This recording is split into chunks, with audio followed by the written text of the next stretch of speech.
So in this video, I'm going to be reviewing two movies, and that's spoiler-free reviews of Oppenheimer and Barbie.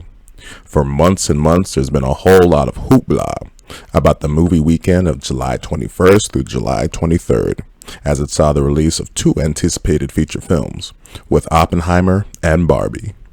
These are two films that have just had spectacular marketing campaigns, with Oppenheimer being billed as the latest Christopher Nolan film and receiving the type of epic marketing that his films receive. As for Barbie, the initial concept of a live-action Barbie movie had me asking, what the fuck? Why? But once the trailer started to show the kind of concept this film was going for, I had to admit, I was a little bit of intrigued of how the movie would turn out, and by the look of things, so were a lot of the audiences. These are two movies that are so different from each other, polar opposite in a hilarious internet meme kind of way. There's been a whole lot of anticipation amongst movie fans to see both of them in the same day, in a double feature type of format. Oppenheimer is put out by Universal Pictures and Barbie by Warner Brothers, and there's the additional backstory behind that, with maybe Warner Brothers trying to get back at Christopher Nolan for leaving them and going to Universal, and they're sort of falling out from a few years ago. So much great history between these two films. In what was going to prove to be an epic day at the movies on a Friday, I chose to watch Oppenheimer first. The main reason is that I knew about its massive 3-hour runtime beforehand, and I believe it would be better on my sanity to see that first, as I believe that Barbie would be the funner, more lively film, and therefore better saved for last. So Oppenheimer tells the true story of J. Robert Oppenheimer, known as the Destroyer of Worlds, as he's the one man that gave the world the atomic bomb and spearheaded the Manhattan Project during World War II. The majority of Oppenheimer focuses on the development of the bomb and some notable trouble that old Oppie got into during this time. This movie is obviously dealing with some really intriguing subject matter. You're talking about the creation of the most deadly weapon in the history of all mankind, and the characters throughout the film repeatedly mention this. But the real reason that audiences are excited to see this film isn't because of the subject matter, even though it is pretty cool to see. It's because this is a Christopher Nolan film. The man and director behind the Dark Knight trilogy, Inception, Dunkirk, and more classics. In the modern age, no director is able to sell a movie like him. He's a true auteur who has a style and direction in writing that has garnered him immense critical acclaim, to where every film of his is a true event amongst film fans. Admittedly, I wasn't a real fan of his last film, Tenet.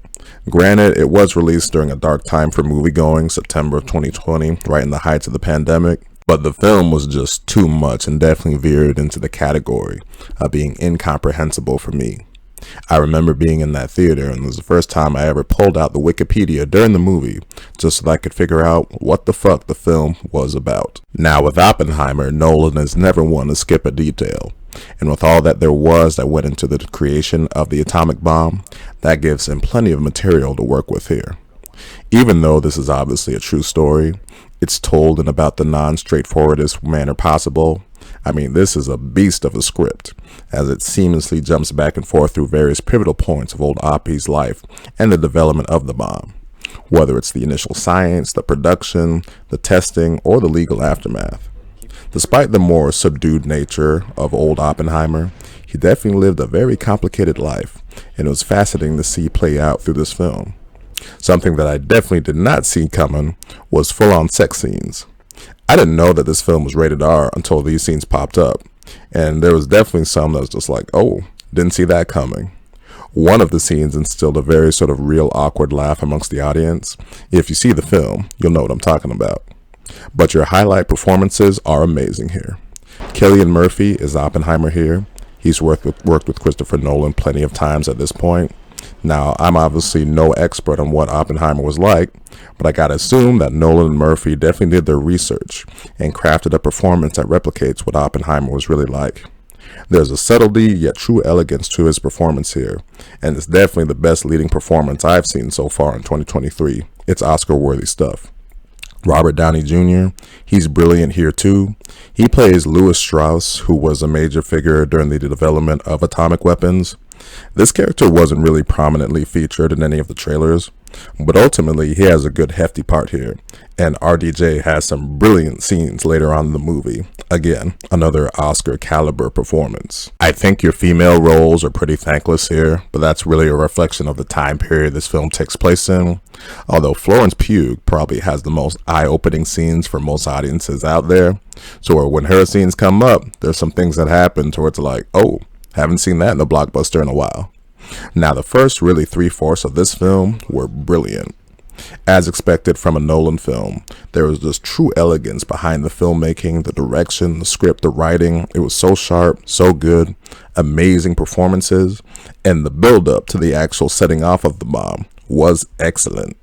I think there's been a bit of a false advertising from the trailers, making it seem like there's going to be a bomb going off like every 10 or 20 minutes or so, with a lot of the highlight shots in the trailer and whatnot. Well, that couldn't be farther from the truth. There's a real sort of development and build up to the actual creation of this bomb. But after some great setup, when the bomb actually goes off, it's a beautifully done scene that definitely earns every bit of spectacle that it puts forth. But the final quarter of this film is where things started to get a little rough. The film ends up dealing with a lot of the legal matters in the aftermath of this bomb's creation, to where the creation of the bomb and it going off is the real climax of the film. But then it felt like what was almost like a 40-minute legal epilogue that was honestly just starting to put me to sleep. It was so well directed, still had some good performances and some highlight moments here and there. But the overall movie really started to lose me at this point, and by looking around, so it was losing a lot of the audience also. It took the film from what was honestly like a 10 out of 10, best movie of the year, even better than Across the Spider-Verse, to still a great 8.5 out of 10. So congratulations, Spidey. You still have my favorite movie of the year so far. 3 hours is obviously a long time to be in a theater, and you'll definitely feel that sort of length by the end of this film, but that doesn't take away from a lot of the brilliant stuff this movie had going for it. As with any Nolan film, there's been a lot of hype about seeing this film in IMAX and 70mm, whatever that means, but I honestly don't think it's all that super necessary for this. I saw the film in sort of a good sort of auditorium in what in my local theater is called Epix. Pretty big screen, but I don't think IMAX is all that needed, because this is not a movie that's sort of big special effects heavy and whatnot. And like I said, in terms of your bomb going off, there's not really a whole lot of that in the film. So I don't think IMAX is super necessary for that, but I have to imagine it did help for people who did see the movie in that format. What's next? 2. What's next? 1.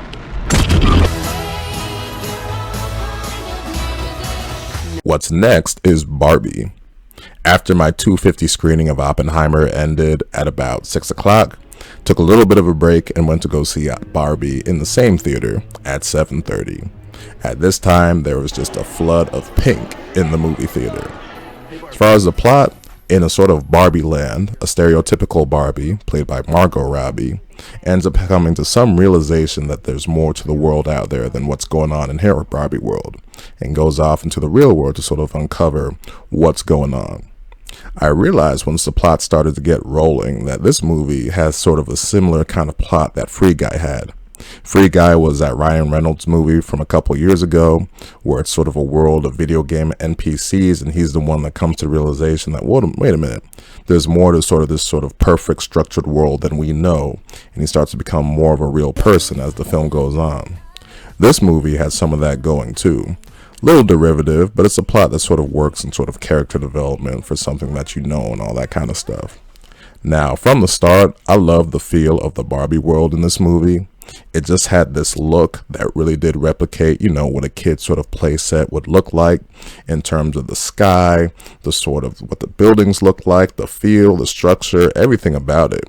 And of course, plenty of pink for those who wanted to see that kind of thing. I also love the humor that you get in this section of what sort of a Barbie society would be, where every Barbie is named Barbie and every Ken is known Ken. Now, the movie's transition into the real world is where a lot of the main plot shenanigans showcased in the trailers happen. Once Barbie and Ken end up going into the real world, it's a typical fish out of water type story that you can expect from having an actual Barbie and Ken in the real world, and therefore a lot of the humor you can also expect with that kind of transition.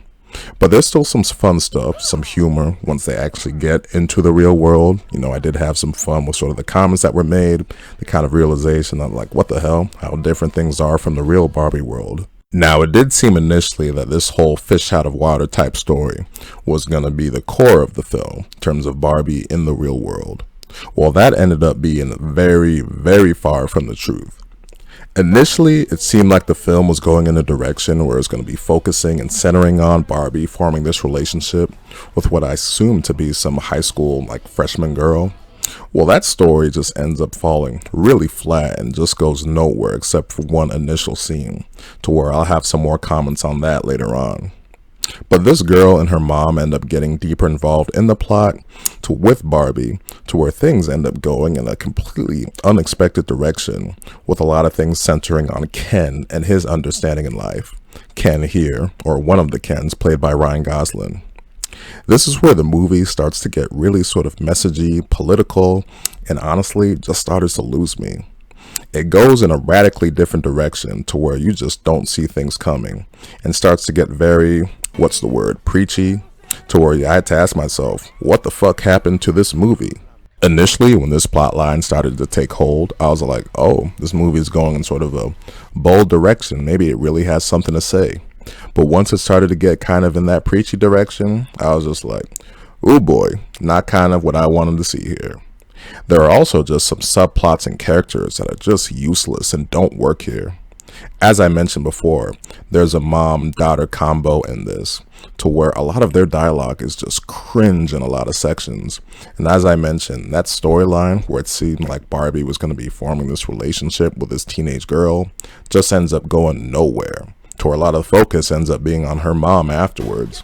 And her mom just has a whole lot of dialogue that just made me go, and ooh boy, this is just fucking terrible right here. You also have Michael Cera, who plays Alan, a resident of the Barbie land.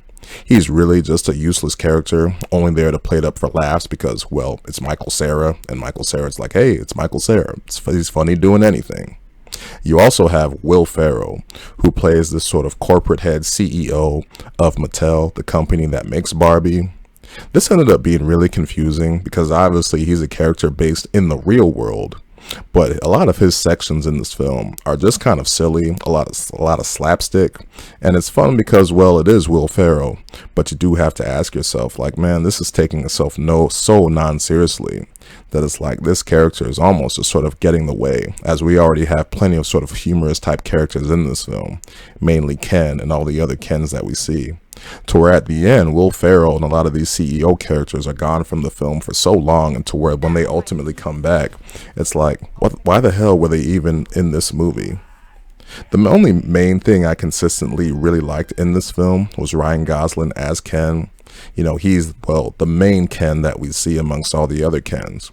But he's really funny in this. He's definitely putting his all into the film. He's got a fun musical section where he's definitely putting his all into, and it's definitely fun to see play out.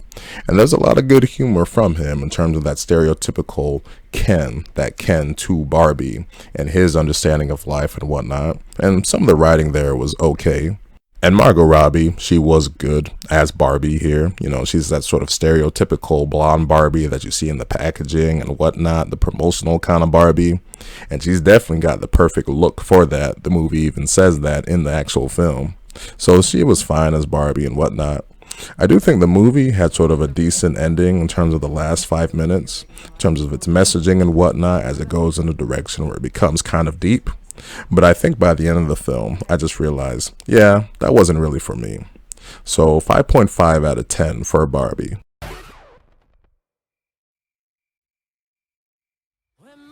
It's not one of those adaptations like the Smurfs or Garfield where it's just, shitting out a product out there just because of its brand recognition name. There's effort here in terms of its writing and whatnot, but I just don't think it hit the mark on what it really needs to in terms of going in those directions of being, like I said, really kind of preachy and just kind of off-putting. This also isn't really a kid's movie either in terms of for little girls and whatnot. After the first 1/3, I think the first third of the film is where a lot of the stuff like little kids would want to see in the Barbie land. That's when that takes place. But after that, there's a whole lot of messaging and writing here that I would just keep little kids away from. The tagline for this film is that if you love Barbie, this movie is for you. If you hate Barbie, this movie is also for you. I would put it this way. If the trailers and all of that stuff in this film, if you were already really looking forward to it, I would say go for it. It has a decent amount of stuff that I think you would enjoy. But if you're someone that was kind of out on the fence based on the trailers, like, well, is this really going to be for me? Well, the answer for that would be hell to the fucking no. It's definitely not for you. So I would stay the hell away from this film. I'm also not sure if watching this film in a double feature type format after Oppenheimer was necessarily a great idea, only because Oppenheimer ended up being the much better movie, despite the issues that it had that I mentioned. And so seeing this movie right after that one definitely puts this film's issues to light and whatnot. But as I mentioned, this film will be for some audiences in terms of what it has going for it, and there are some good things about it that I did mention, but as I said, just wasn't really for me in the end. So there you go, I made it through the old Oppenheimer and Barbie double feature, Oppie and Barbie as I call it. A day for movies that was talked about for months. I hadn't done a double feature in a while, and I ended up making it through it with minimal scratches. Just like I said, some of those parts in Barbie got a little rough for me, but oh well, made it through. So that'll do it for this review of Oppenheimer and Barbie. If you made it to the end of this video somehow, thank you for watching.